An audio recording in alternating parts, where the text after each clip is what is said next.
अस्सलाम वालेकुम। आज हम लेक्चर नंबर 9 में 1962 के आइन की खसूसियात पढ़ेंगे। सबसे पहले है कि ये तहरीरी आइन है, इसकी 250 दफ़ात और 5 गोशवारे हैं। ये 1956 के आइन से ज़्यादा वाज़िह और जामिया था। इस आइन में 7 तरमीम की गई। अब हम इस आइन को डिटेल से पढ़ते हैं कि ये गैर लचकदार आइन है। इसमें तब्दीली का या तरमीम का तरीका जो है बहुत ज़्यादा मुश्किल है। आइन जो है वो काफ़ी गैर लचकदार नज़र आता है हमें। तरमीम के लिए कौमी असम्बली के 2/3 अरकान की हमायत, जिसके बाद तरमीम को आखिरी मंजूरी के लिए सदर के पास भेजा जाता था। अगर सदर इस तरमीम की मंजूरी ना दे तो कौमी असम्बली दोबारा इस तरमीम को 3/4 अक्सरियत के साथ सदर के पास मंजूरी के लिए भेज देती है। फिर भी सदर को ये इख्तियार हासिल था कि वो तरमीम की मंजूरी के लिए बेसिक डेमोक्रेसी के मेंबरान से इसकी राय ले। सदारती आइन था। मज़कूरा आइन सदारती आइन था, जिसके तहत तमाम इख्तियारात का मालिक सदर था। मुल्क और हुकूमत दोनों का सरबराह भी सदर था। सदर 5 साल के लिए मुंतखब होता था। इसका इंतखाब बुनियादी जमहूरतों के 80,000 अरकान करते थे। सदर कौमी असम्बली के सामने जवाबदेह नहीं था और ना ही कौमी असम्बली से बर्खास्त कर सकती थी। सदर अपनी काबीना खुद मुंतखब करता था। यकेवानी मुकन्नना 62 का आइन भी यकेवानी मुकन्नना था। ईवान का नाम कौमी असम्बली रखा गया। कौमी असम्बली की नशिस्तें मगरबी और मशरक़ी पाकिस्तान में बराबर तकसीम की गई थी। वफाकी नोयत का था। 62 का आइन वफाकी नोयत का था। इस निज़ाम के तहत मरकज़ के इख्तियारात की एक फ़हरिस्त मरतब की गई, जबकि बाकी सारे इख्तियारात जो थे वो सूबों को दे दिए गए थे। रेलवे सनती कॉरपोरेशन को सूबों के हवाले किया गया। सूबों के गवर्नर्स की तकर्री जो है सदर करता था और वो अपनी मर्ज़ी के अफराद रख सकता था। अदलिया की बरतरफी 62 के आइन के तहत अदलिया को मुकम्मल आज़ादी थी। सदर जो है वो आला अदालतों के जजों का तकर्रुर करता था। जजों को इनकी मुलाजमत का मुकम्मल तहफ़्फ़ुज़ हासिल था। सुप्रीम कोर्ट को ये इख्तियार दिया गया कि अगर सूबे और मरकज़ के दरमियान कोई झगड़ा हो जाता है तो इसका तस्फ़िया करवाएं। सदर अदालती कौंसिल की तहकीकात की रिपोर्ट को मद्देनज़र रखते हुए जजों को बरतरफ कर सकता था। तरीक़ा इंतख़ाबात 62 के आइन के तहत अवाम बालिग राय दही की बुनियाद पर बुनियादी जमहूरतों के अरकान को मुंतखब करते थे और ये अरकान कौमी असम्बली और सदर को मुंतखब करते थे। कौमी ज़बान उर्दू और बंगाली को कौमी ज़बानों का दर्जा दिया गया था, जबकि अंग्रेज़ी को सरकारी ज़बान करार दिया गया था।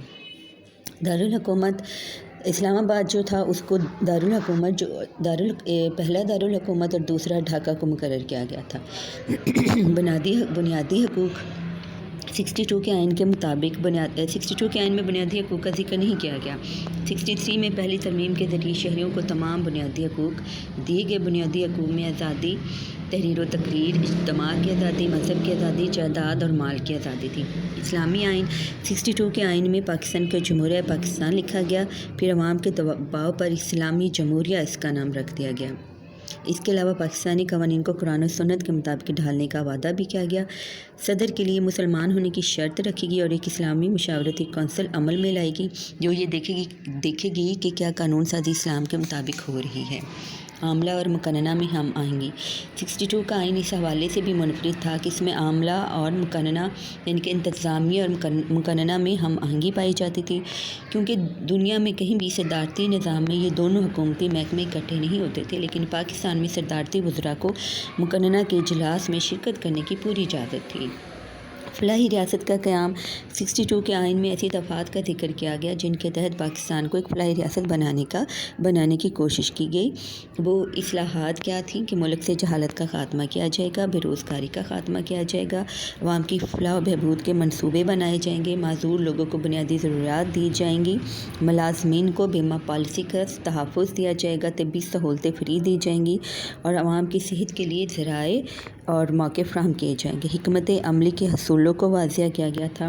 वो हसूल क्या थे कि अक़लियतों के हक़ूक़ का तहफ़्फ़ुज़ किया जाएगा, सूबों में मसावात कायम की जाएगी, इस्लामी ममालिक से ताल्लुकात कायम किए जाएंगे, कुरान और सुन्नत के मुताबिक कानून साज़ी की जाएगी, नशा व अशिया के इस्तेमाल पर पूरी पाबंदी लगा दी जाएगी। صوبائی حکومتیں 62 کے آئین کی روح سے ملک کے دونوں صوبوں یعنی مشرقی پاکستان اور مغربی پاکستان میں الگ الگ صوبائی حکومتیں قائم کی گئیں۔ ہر صوبے کا سربراہ گورنر تھا جو کہ صدر کی منظوری سے صوبائی وزراء کا تقرر کرنے کا اختیار رکھتا تھا۔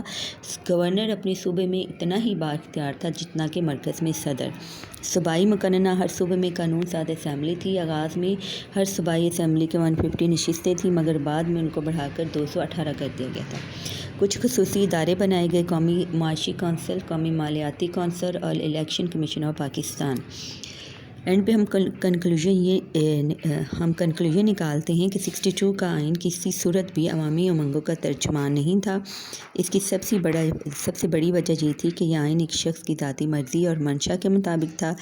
اس کے علاوہ جس کمیشن کو آئین بنانے کے لیے کہا گیا تھا اس کی تجاویز کو بالکل رد کر دیا گیا۔ 62 کا آئین دراصل صدر ایوب خان کی اپنی ذہنی سوچ کا عکاس تھا اور صرف اسی کی پرسنالٹی کے ارد گرد گھومتا تھا۔ اللہ حافظ۔